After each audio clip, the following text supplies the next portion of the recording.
bon, ça y est, on est de nouveau en live. Bonjour, Cool. bonjour tout le monde. Salut tout le monde. Ça Alors, faisait un petit moment. Ouais, notre premier live, le premier live de reprise.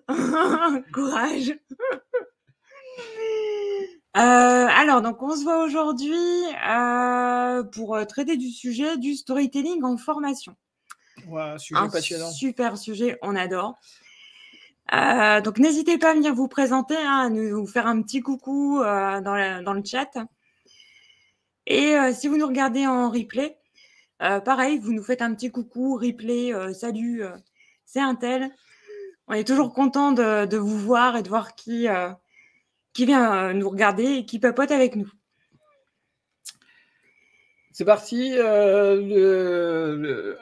Puisque tout le monde va se présenter, moi je me présente aussi pour ceux qui ne me connaissent pas. Donc je suis Nicolas, je suis coach professionnel, je suis aussi formateur de formateurs. J'ai pour mission d'aider et d'accompagner les formateurs dans l'usage du numérique et surtout grâce au numérique développer leur business pour les formateurs et les coachs indépendants. Et puis, ça m'arrive d'accompagner aussi dans les organisations les formateurs et coachs qu'on peut rencontrer, soit sur de la supervision, soit sur l'usage du numérique. Voilà, tout simplement. Alors, donc, moi, je suis Céline. Avec Nicolas, on a fondé Bouge ta formation. Donc, notre mission, en fait, voilà, c'est ça, c'est d'accompagner les formateurs, notamment dans la transformation de leur formation. Et d'utiliser tout ce qui est lié à la classe virtuelle, en fait, à l'environnement virtuel.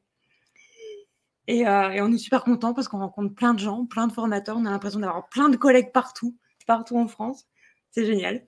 Vous voulez voir même un peu au-delà des frontières. Ouais, c'est vrai. On est plutôt même francophone, en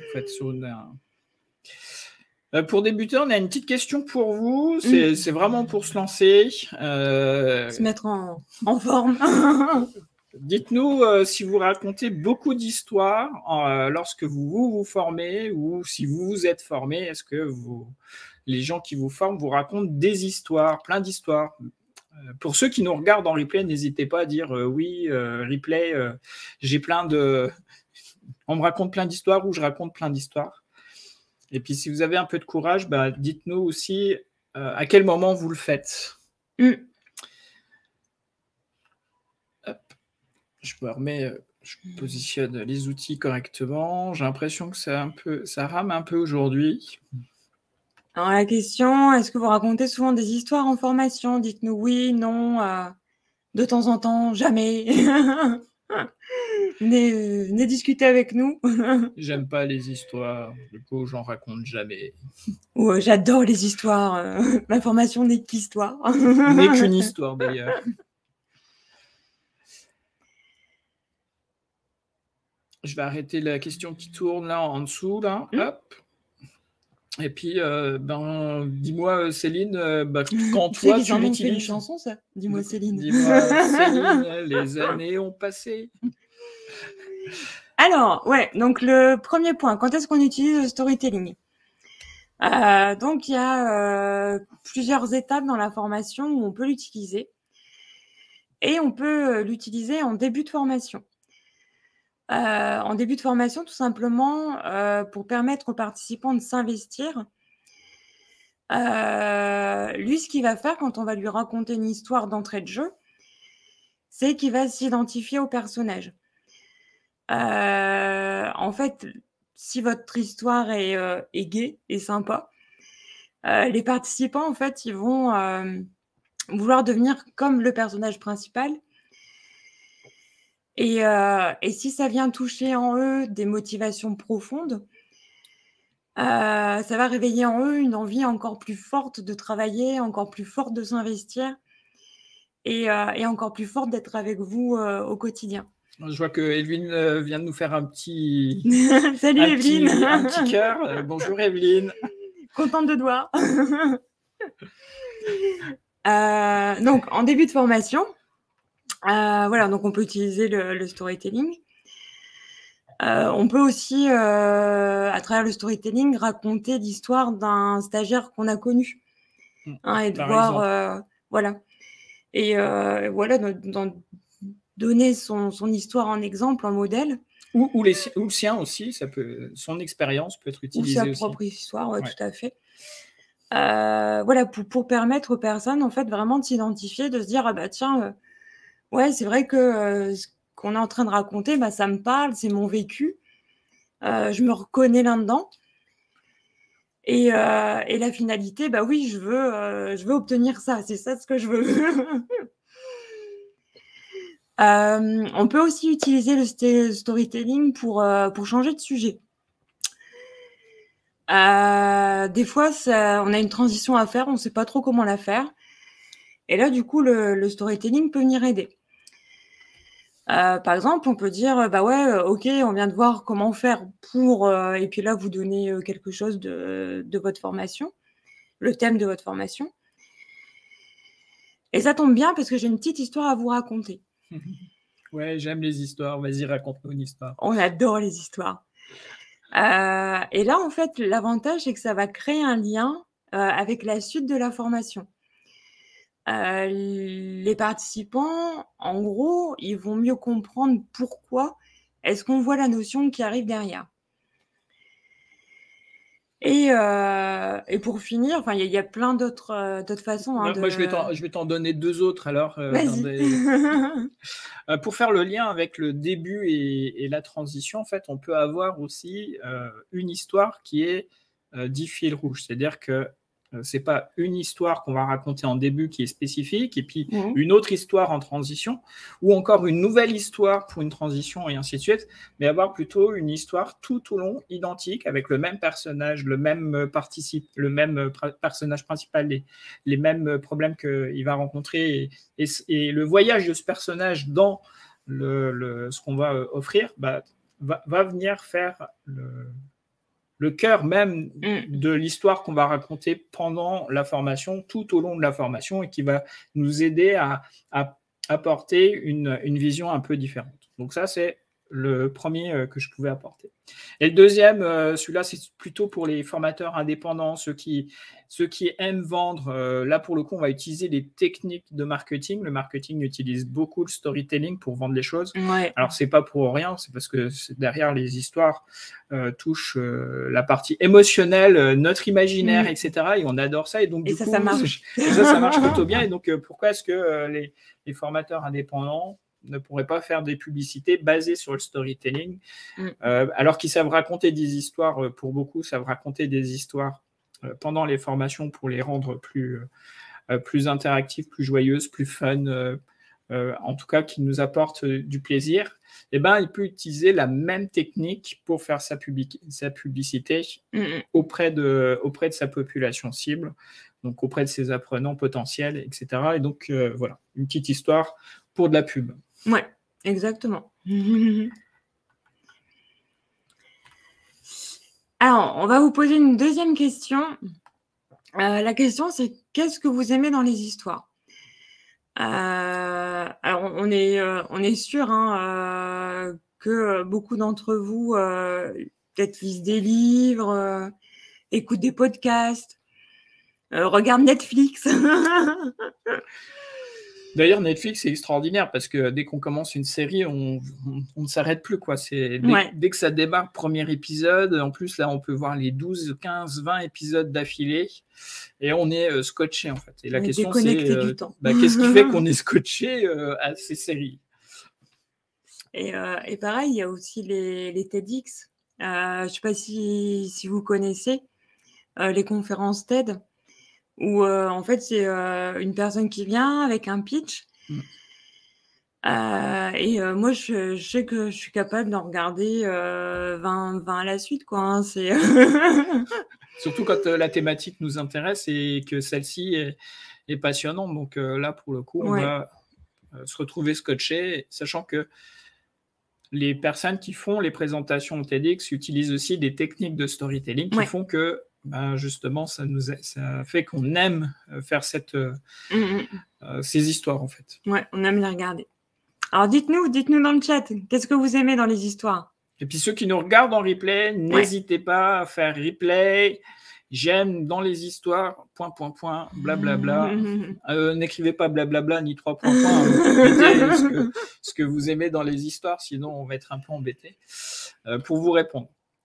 Alors nous qu'est-ce qu'on aime? Alors moi, ce que j'aime dans les histoires, c'est que ça marque les esprits.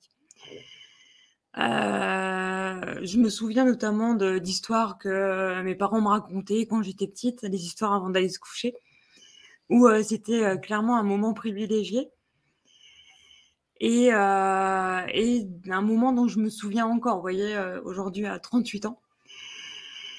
Et voilà, et le fait que ça marque les esprits, qu'on est capable de se souvenir de vieilles histoires, faut dire que c'est la même chose chez nos participants. Que eux, du coup, grâce à ces histoires-là, ils vont peut-être mieux mémoriser un concept parce qu'ils vont le relier à une émotion qu'ils auront vécue pendant votre histoire. Ouais, c'est vrai. Après, les histoires, comme son objectif, c'est d'apporter quelque chose d'émotionnel, ça fait que ça nous... Au travers de l'histoire, il y a une captation de notre attention qui s'effectue et en plus, le lien émotionnel qui va être créé va nous aider pour la formation à mieux retenir. Ouais. On s'est rendu compte que plus on avait d'émotions, entre guillemets, positives, alors j'aime pas le mot positif ni négatif, c'est on a des émotions et la partie émotionnelle que l'on a va nous aider à mieux retenir, mieux se souvenir et si les émotions sont suffisamment fortes et l'histoire parle beaucoup aux personnes, du coup, elles vont être beaucoup plus engagées, elles vont être beaucoup plus performantes, elles vont être beaucoup plus engagées et du coup, vous allez avoir beaucoup plus de réponses, de retours de leur part sur ce que vous leur partagez. Du coup, c'est quand même vachement plus agréable en tant que formateur d'avoir des gens qui participent, qui débattent, qui parlent des sujets et qui va, pour venir vous donner de l'énergie, puisque l'objectif, c'est d'avoir un double axe. C'est-à-dire que moi, je donne de l'énergie à mes apprenants au travers des histoires que je raconte, mais inversement, eux, en fonction de comment ils captent cette histoire et comment ils la vivent, comment ils y participent, et du coup, ils vont me redonner de l'énergie à moi aussi. Ouais, super. Et puis le dernier point aussi dans les histoires, c'est bien aussi que les apprenants construisent eux aussi des histoires dans la formation et ça permet d'avoir encore une rétention encore beaucoup plus forte, surtout si c'est eux qui la construisent avec le contenu que vous leur avez fourni. Ouais. Oui, c'est vrai, c'est une bonne idée. Puis ça a un côté ludique aussi. C'est sympa, un côté ludique, un côté éducatif. Et ça peut aussi venir casser un rythme. Par exemple, si vous avez une activité où vos participants sont super actifs, qui sont à fond, qui ont des challenges, ce genre de choses, venir tempérer derrière avec un temps un petit peu plus calme, voilà, ça permet de se poser, de souffler un petit peu et de pouvoir passer après à la deuxième activité super active. Ouais, ça fait varier le rythme qui est important. Et quand on est à distance, le rythme est quand même crucial. Ouais. Donc, du coup, on a intérêt, au contraire, de faire cette variation. Et là, pour le coup, le storytelling, au fur et à mesure, va nous y aider. Comment on fait ? Toi, la spécialiste, Céline, toi qui adore construire. Ouais, moi, j'adore les histoires. Alors, pour utiliser le storytelling, en fait, il y a 4 étapes. 4 étapes clés qu'il faut utiliser les unes après les autres. Et vous allez voir, franchement, c'est super simple. La première étape, c'est ce qu'on appelle la situation initiale. Donc, la situation initiale, en gros, on va venir planter le décor.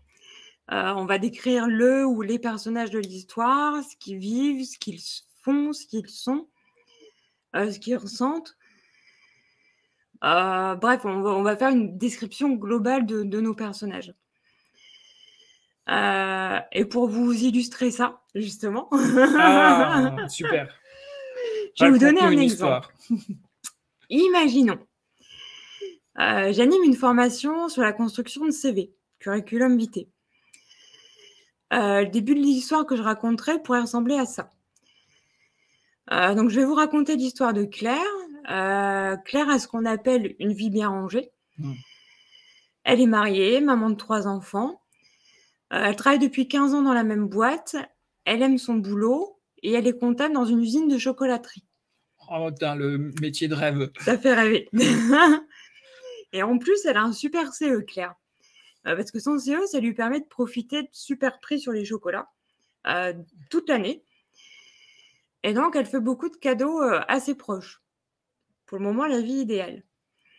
Donc ça, c'est notre situation initiale. On plante le décor, on raconte la vie de notre personnage principal. On essaye de le décrire, de comprendre où il en est, comment ça se passe pour lui. Voilà, et Voilà, c'est vraiment c'est important. important de bien le décrire, ouais, pour que les gens puissent bien s'identifier, en fait. La deuxième étape, une fois qu'on a planté le décor, on va venir le perturber. C'est ce qu'on appelle l'élément perturbateur. On va créer une intrigue, on va créer un problème. On va venir bousculer notre situation initiale, parce que clairement, s'il se passe rien, on se fait chier, hein. Ah bah, pourquoi raconter l'histoire s'il lui arrive rien à notre héros, du moins ici, Claire, notre héroïne. Exactement, exactement. Alors, la suite de notre histoire, ça pourrait être. Seulement, voilà, depuis quelques années, le chiffre d'affaires de l'entreprise n'est plus le même. L'entreprise peine à faire des bénéfices, si bien qu'en 2018, elle doit mettre la clé sous la porte. La vie bien rangée de Claire prend un sacré tournant. Elle se retrouve sans job, elle qui a toujours travaillé, et sur le marché du travail, comme on dit. Elle essaye de se retrouver du travail, mais elle ne sait pas comment s'y prendre. Elle a le sentiment d'être un tout petit poisson dans un océan immense. Elle se sent perdue, elle regarde les annonces sur Internet, elle y répond, mais il n'y a pas de retour de la part des entreprises. Ou alors des retours, mais ce sont des refus. Et elle ne comprend pas pourquoi. Ah là là. Donc un basculement, c'est incroyable. Un basculement de vie. Une vie où on mangeait des chocolats à tout va, à une vie où il faut trouver un job. Exactement, exactement. Ok, donc ça, c'est la deuxième étape. Ça, c'est la partie deuxième étape. qui vient modifier. Donc l'élément perturbateur ici, c'est malheureusement, c'est la dégradation économique de l'entreprise qui est venue faire basculer la vie de notre apprenant, du moins de notre ici de notre personnage principal qui va avoir un voyage personnel sur tout un ensemble d'événements, je dirais ça comme ça. En tout cas, reconstruire une vie et forcément, ça l'aide pas. Donc du coup, on a un ensemble des éléments qui vont se positionner pour l'aider à résoudre ce problème qui vient de se poser. Voilà. Donc ça, c'est notre troisième étape, l'élément de résolution, la résolution de problème. Donc on va trouver une solution. On peut faire appel à un ami, on peut faire un 50-50, ou alors notre personnage principal, il peut s'en sortir tout seul. Et là, comme résolution de problème, on peut dire, donc Claire se dit qu'elle ne peut pas rester comme ça. En gros, elle est cloîtrée chez elle, elle commence même à déprimer. Elle décide de se reprendre en main. Elle en parle autour d'elle, à son mari, à sa famille, aux amis. D'ailleurs, Dominique, un ami, lui raconte que pour trouver un job, il s'était fait accompagner. Et ça, ce mot accompagner, ça vient tout de suite piquer la curiosité de Claire. Elle se met à faire des recherches sur le sujet et elle trouve un site qui explique l'importance de chaque étape pour trouver du boulot. Du mail de candidature en passant par l'entretien jusqu'au mail de relance. Elle comprend alors qu'elle ne fait pas des choses comme il faudrait et qu'il faut qu'elle travaille là-dessus. Donc, elle se renseigne auprès de son conseiller Pôle emploi, qui est ravi que Claire ait fait des recherches à ce sujet. Et celui-ci donc l'inscrit à plusieurs formations pertinentes qui vont permettre à Claire de savoir comment bien candidater à une offre d'emploi. Le fameux TRE. Oui, c'est ça, la TRE. Ok, et elle le fait ou pas? Elle y va? S'il lui arrive quoi, elle? Généralement, c'est là où elle fait le truc. Ouais. En tout cas, elle a plusieurs solutions à son actif. Peut-être que certaines solutions viennent lui apporter d'autres problèmes et qu'elle cherche encore à résoudre. Oui, on peut. C'est différents modes de résolution avec leurs inconvénients qui vont aider à faire dérouler toute la formation dans le cas où on utilise le storytelling pour sa formation. Ou alors, on utilise juste cette étape-là avec une résolution de problème, juste pour faire notre transition, par exemple. Ouais. Et du coup, pour montrer que ça a bien marché pour elle, dernière étape, c'est notre happy end. En fait. Happy end. Tout se passe bien. Regardez les contes Blanche-Neige, Cendrillon, Rebelle. On a toujours une fin heureuse. On a toujours une fin heureuse. Il se passe toujours quelque chose de bien pour elle. Bon, même si des fois il y a des morts. Hein. Bambi, moi je me remets pas de la mort de la maman. Hein. Ouais, mais là c'est l'événement. Ça c'est l'événement perturbateur de la situation initiale quand même. Ouais, mais c'est du lourd hein, l'événement perturbateur. Ah ben des fois malheureusement on n'a pas le choix. Ouais. Donc notre happy end, pardon, on s'éloigne. Donc Claire a repris du poil de la bête. Ça tombe bien. Bah ouais, tu m'étonnes. Puisqu'on parlait d'animaux, forcément, il y avait des poils. Donc, elle a bien compris que pour trouver son job de rêve, il fallait qu'elle travaille sa préparation, mais qu'elle la travaille autrement. Alors aujourd'hui, avec ses différentes formations, Claire a trouvé un poste d'aide comptable dans une association de sport scolaire. C'est devenu une nouvelle femme, Claire. Wow. Son nouvel emploi du temps lui permet de prendre du temps pour sa passion qu'est la couture, si bien qu'elle est devenue la couturière officielle des spectacles de danse de la MJEP. Elle se sent valorisée, elle est bien dans ses baskets, et finalement, elle voudrait pour rien au monde retourner à la chocolaterie. Qui a peut-être fait faillite entre-temps, hein. Bon, même si elle mangeait des chocolats. Elle a trouvé de nouvelles satisfactions et donc elle a eu un changement important dans son cadre de vie. Donc, on a une petite question pour terminer ces 4 étapes. Alors, est-ce que ça vous paraît simple? Est-ce que vous voyez appliquer cette méthode en formation? Est-ce que ça vous parle? Est-ce que ça vous dit quelque chose? Est-ce que vous étiez déjà posé la question de comment utiliser les histoires ou en tout cas comment rendre les histoires, même si on n'est pas un bon conteur, même si on ne sait pas bien raconter les histoires, est-ce que du coup ça vous aide? Est-ce que c'est plus clair pour vous? Alors, n'hésitez pas aussi à nous dire en replay oui, j'applique déjà. En fait, c'est ce que je fais, mais sans mettre de mots dessus. Des fois, ça arrive aussi. Hein. Ouais, tout à fait. Et puis, on arrive tout doucement au bout. Aujourd'hui, c'est un petit live. On avait prévu quelque chose de plutôt léger, surtout qu'on est entre midi et 2. Nous, on commence à avoir faim. Vous êtes peut-être en train de manger pendant que vous nous regardez. Ou tout simplement, vous allez nous regarder en replay parce que vous aussi, vous êtes à table. Ou vous courez entre 2 salles de formation. Ou entre 2 clients aussi, c'est possible. Ouais, exactement. Donc, du coup, ce qu'on a partagé avec toi aujourd'hui, donc c'est sur le storytelling, l'usage de son storytelling et son application. Donc, on a vu qu'on pouvait l'appliquer à plein d'endroits dans la formation. Hein. Pour rappel, en introduction, par exemple, de son thème, ça va être les transitions entre chaque phase de sa formation. On peut l'utiliser pour la publicité de ses propres formations. Et puis, bien sûr, utiliser le storytelling comme ligne rouge pour sa formation. Donc ça, c'était l'endroit où on peut l'utiliser. Et puis, enfin, Céline et moi, surtout Céline, a partagé la façon de construire une histoire qui apporte une émotion et que chaque personne peut s'y reporter. On a 4 situations. Donc, on a une situation initiale. Un élément perturbateur. Donc, la situation initiale, pour rappel, Claire est dans une chocolaterie. Elle ferme. Donc, ça, c'est l'élément perturbateur. En tout cas, elle perd son job. L'élément de résolution, c'est... Ah oui, d'accord. Excuse-moi, j'avais pas... Mon cerveau n'avait pas percuté, elle perd son job. Elle perd son job, malheureusement, c'est l'élément perturbateur. Elle était bien dans son job. Tout se passait bien pour elle. Et boum!